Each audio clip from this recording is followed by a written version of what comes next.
Familie og venner. Familie og venner betyder meget. Det er vigtigt, at man har nogen, der støtter en så meget, som familie og venner gør. Og det er vi meget taknemmelige for. Venner og familie er med til at skabe, hvem vi er i dag. Vi har været igennem tykt og tyndt, og det er det, der gør, at vi ikke bliver adskilt. Vi har brug for hinandens venskab. Kom on!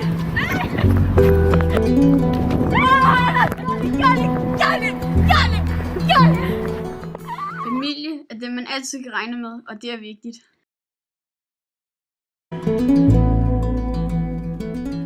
Man kan slappe af med sin familie og opleve en masse ting.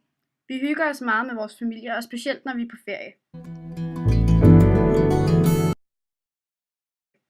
Vi er tættest på vores søskende og fætre, fordi det er dem, vi snakker mest med. Jeg er tættest på min bror, fordi jeg har været sammen med ham, siden han var helt lille. Jeg er tættest på min fætter, fordi det er ham, jeg snakker mest med, og vi har fælles interesse. Jeg er tættest på min lille søster, fordi jeg ved rigtig meget om hende, og vi har bare sådan været rigtig meget sammen. Det betyder næsten alt at have en familie.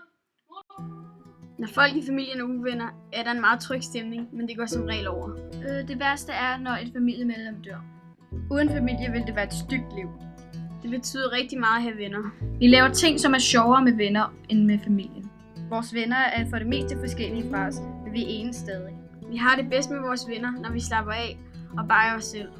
Når vi har konflikter, enes vi altid igen.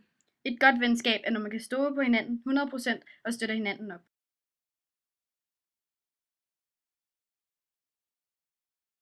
Adiós, amigos.